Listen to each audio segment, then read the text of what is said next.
want to hear you ever say Canelo Alvarez versus Bud Crawford ever again. Huh? That fight is finally... Rest in peace. Can't roll my ass back like Undertaker. I can't roll my ass back like Undertaker. But anyway, you understand what I'm trying to say. And because of the post-fight interview and what he stated, everybody should understand that Terence Crawford versus Canelo Alvarez was a dumb fight. Was not realistic. I told y'all, don't ever talk about that fight.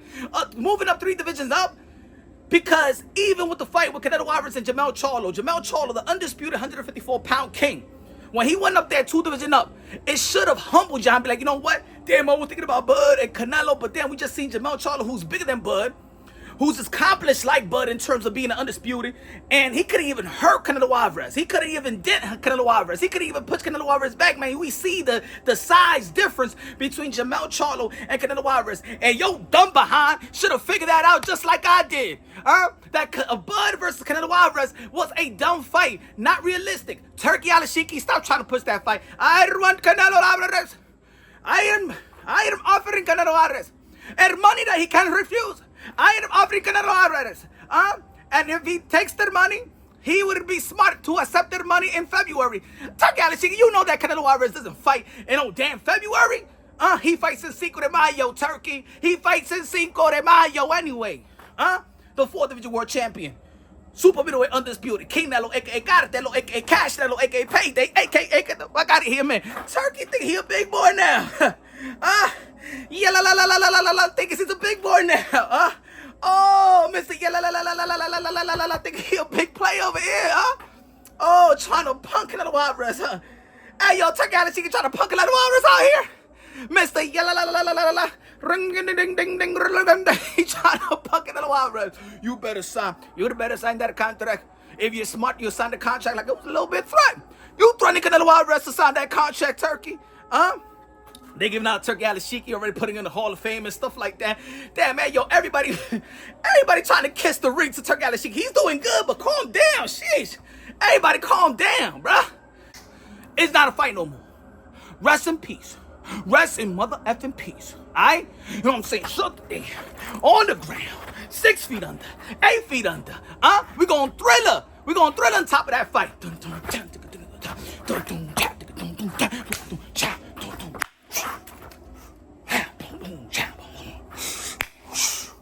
We ain't gonna see Canelo Alvarez and Bud Crawford. We ain't gonna see Canelo Alvarez and Bud Crawford. We ain't gonna see Canelo Alvarez and Bud Crawford. It's just a thriller. Ladies and gentlemen, Terence Crawford versus Madrimov yesterday. Terence Crawford won. Close fight. Close fight. Could go either way. 115, 113, either way. Could have been a draw, 114, 114, but Terence Crawford became a 4th division world champion, stacking his accomplishments and his accolades as a 4th division world champion, 2 division undisputed, stuff like that, and still one of the best fighters in the sport of boxing. Gonna be a first ballot Hall of Famer, but gotta keep the same energy like we do with other fighters. We breaking it down unbiased, logically, and objectively, and Bud Crawford didn't perform to the level of his expectations. Didn't match his expectations. Terence Bud Crawford was not as good as a lot of people think, or a lot of people have stated that he is. Again, everybody got their little rough patch. Legendary fighters got their little rough patch. Hey, Floyd Mayweather had to rematch Maidana, right? Had to rematch Castillo.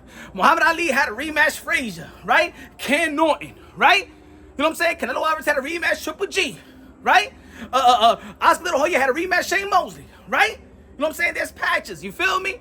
But at the end of the day, Manny Pacquiao had a rematch. Marquez had a rematch Bradley, and things of that nature. But look, Terence Crawford, this is probably his first really, really tough fight that we've seen him in. But he looked slower. His reaction was slow. His defense was poor. Getting hit. And what I mean about poor defense is that, you know, some fighters making adjustments and make sure that they don't get hit with the same punch consecutively. He was getting hit with straight right hands consecutively for 12 rounds. Did not adjust. We ain't see the IQ of Terence Crawford switching and things of that nature. He stayed in the southpaw position. He did not look like the pound for pound guy that we have known. He did not look like that. Maybe the layoff. Maybe the 10-ounce glove that he never used in the professional level because he just moved up to the 154-pound division. Maybe it was the weight. But what's a good fight for Canelo Alvarez? I'm sorry, it was a good fight for Terence Crawford, like I've been telling y'all. Jermell Charlo versus Bud Crawford in the 154-pound division. The true undisputed, the true king in the 154-pound division. It's Bud Crawford fights Jermell Charlo. That's a realistic fight. You remember the realistic fight? Remember when Bud Crawford beat Earl True Spence from pillar to post, and he got up on the turnbuckle and was talking to that guy, the champion? Jermell Charlo, Bud Crawford, great fight. You know another great fight that you guys was critiquing me about? Teofimo Lopez versus Terence Bud Crawford. Oh yeah. The most accomplished fighter in the resume of Bud Crawford is Teofimo Lopez. And in the history of the sport of boxing, we like to dare to be great. We like those type of matchups, like Roberto Duran versus Sugar Ray Leonard, just like Hearns and Haglers, just like Roy Jones moving up, just like Shane Mosley moving up to face Oscar De La Hoya. Remember, we used to respect that.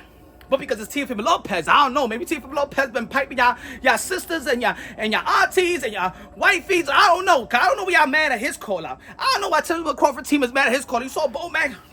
Teofimo Lopez is trash.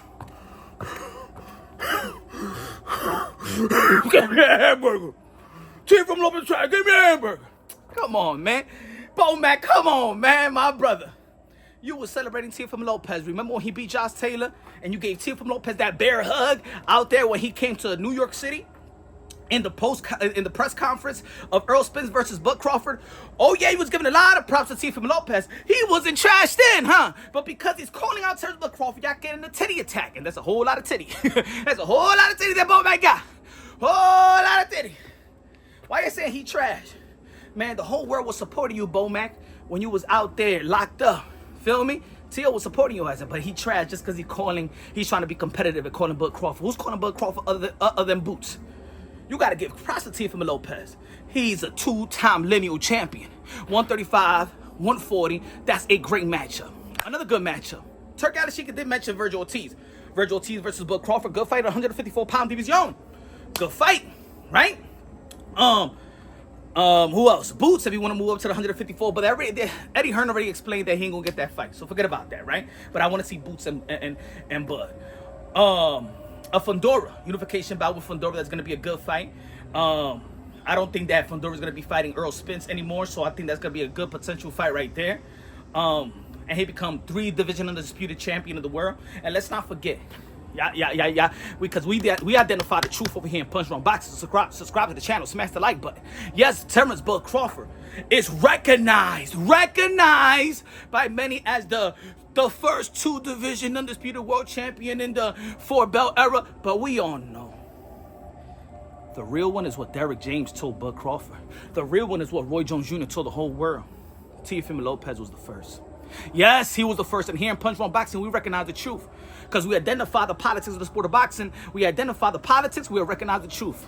Teofimo Lopez, when he beat Israil Madrimov, boom, undisputed. When he beat Josh Taylor vacated his belt, but he was the reigning undisputed champion. Boom, that would have been by right there. Everybody would have recognized. And that's why he's a 2-time lineal champion, because he beat the man to become the man. Y'all already know. But anyway, just setting y'all straight. I know y'all hate it. I know y'all hate the truth, but it's okay. It's all right. You can fall in line with the politics all you want, but then y'all want to complain about the politics and stuff. Anyway, that's a good fight. Bud Crawford versus Tim Tszyu, good fight. Bud Crawford versus that's gonna be big. It's gonna be big enough because Bud Crawford and his team, he said he's not gonna be here long enough. So you want to go with the bag, right? Teofimo Lopez got the bag. Teofimo Lopez and Bud Crawford is a bag fight, and is a legacy fight. Jermell Charlo is a legacy fight. Vergil Ortiz is a bag fight. You know what I'm saying? That's why I think that a Teo and a Crawford is probably got and Jermell Charlo and 154. Those are the primary opponents, in my opinion, for Terence Bud Crawford. Now, again, for Canelo Alvarez is going to be facing Edgar Berlanga, right? A lot of people talking about, damn, man, I don't want to see that fight. Why Edgar Berlanga? Why Edgar Berlanga? The Puerto Rican superstars, the Puerto Rican up-and-coming phenom in the 168-pound division is still undefeated, right? At the end of the day, Canelo Alvarez has already separated himself from his contemporaries, all right? Canelo Alvarez is the 4th division world champion, super middleweight undisputed. I already told y'all. He already separated from his contemporaries. A lot of people, but why he ain't gonna fight this one? It doesn't matter who he fights. Ain't none of these guys is gonna enhance his legacy. Not even David Benavidez. And I wanted to see that fight. Not even David Benavidez with a WBC former strap is going to enhance the legacy of Canelo Alvarez. If Canelo Alvarez beat David Benavidez, it will be almost the same thing as Canelo Alvarez beating Jaime Munguia. Right? The legacy. What did Canelo Alvarez actually earn? Exactly the same thing he would have earned with David Benavidez. At the end of the day, Canelo Alvarez is in a position in which Roy Jones Jr. was when he beat John Ruiz, when Floyd Mayweather was when he beat Manny Pacquiao. There was really nothing left. Nothing left. So Canelo Alvarez is just getting his dollars, getting his money, just like we all want to get our dollars and money. Just like Bud Crawford said he want to get his dollars and money, right? Who's those potential opponents right there? Who's going to create that type of buzz? Who's going to create that type? And like I said, I believe that Teofimo Lopez is the only one that really go out there. He was taunting Terence Bud Crawford. We ain't seen that from nobody. That's interesting. That's interesting to us. This man is really enticing Bud Crawford. You can see that if Bud Crawford said Chill is trash, he's getting under the skin of Bud Crawford. I want to see that fight. Let's not, boxing fans, let's stop being bodyguards. No, Chill doesn't deserve that. No. That's a potential fight. We already seen Bud Crawford in the 154-pound division. He didn't have that type of pop. He couldn't back up Madrimov. He couldn't back him up. Madrimov with the herky-jerky move and stuff like that. It was hard for Bud Crawford to time him as well. Bud Crawford just looked like an ordinary fighter. And I told you, don't be a slave to the Errol Spence moment. I told you, don't be a slave to that moment. Everybody that has an eye for boxing knew that Bud Crawford was going to beat Earl the True Spence, because Earl Spence is straight up and down. He's not awkward. He's predictable. He throws the same jab. He throws the same mixes of punches and stuff like that, and at the same speed. He's not unpredictable. And we already know that a Bud Crawford will be an Earl Spence. As a matter of fact, a Keith Thurman in his A game when he's 100%, in my opinion, would have beat Earl Spence. I think that in the welterweight division around that time, Bud Crawford, if everybody was 100% healthy, Bud Crawford versus Keith from Tom Thurman will be the ultimate chess match, because the movement of Keith Thurman, like we saw the movement of Madrimov, right? Awkward timing and stuff like that. But Keith Thurman was a better, you know what I'm saying? He was accomplished. He was the it factor. He was the best welterweight at the time and stuff like that. He got footwork. He got power in both hands and stuff like that. It would have been an interesting fight, way better fight in my opinion. But Terence Bud Crawford is still great, but I think everybody was watching that performance thinking about Canelo Alvarez like we do the other opponents. It's just like when I was looking at Teofimo Lopez versus Steve Claggett, we looking at okay, how is he going to do with Terence Bud Crawford, because he wants Terence Bud Crawford, right? Just like we were looking at Shakur Stevenson and his fight with Artem. Hey, yo, we thinking about Shakur versus Tank. How's he going to do? You know what I'm saying? So we're of course we don't want to do the triangle theory, but we basing certain performance, engaging performance and stuff like that, thinking about the next fight, right? And sometimes that's unfortunately wrong by us. But we saw that structurally, physically, Bud Crawford versus Canelo Alvarez would have been bad, would have been deadly. And I'm going to say it like this, I'm going to go further. If Bud Crawford would have fought Canelo Alvarez yesterday, Bud Crawford would have been in a vegetable state of mind. Bud Crawford would have ate food from a straw. Bud Crawford would have been hospitalized. Bud Crawford would have turned, unfortunately, like Pichardo Colon. And that's why I said, people, stop talking. You're going to get Bud Crawford. Stop talking about Canelo Alvarez and Bud Crawford. Stop being dumb. Stop. Use your head. Stop letting people insult your intelligence. That's why Punch Run Boxing, we keep it real right here, man. We keep it real. Bud Crawford is still a Hall of Famer, first battle Hall of Famer, highly accomplished, just like Canelo. Highly accomplished. The fighters in the next generation coming up, this generation, Teofimo Lopez, already got a pound for pound. That's why I want to see that fight. Jermell Charlo, pound for pound, Hall of Fame. I still want to see that fight. Yeah, he's been inactive. And also, that's another thing with Terence Bud Crawford, the inactivity. I understand when you have injuries, but Terence Bud Crawford is voluntarily being inactive. You know what I'm saying? And I don't want to hear that, oh, but Earl Spence, the contract of the rematch. Nah. After the 30 days, that shit was voided. That was voided. Terence Bud Crawford decided to have that type of layoff. He wanted to go into his celebration parade and stuff like that after the Earl Spence. And now everything just settled right back into what Bud Crawford is. A great fighter of this generation. But please do not compare his resume to the likes of Mayweather and Oscar De La Hoya and stuff like that. Don't do it.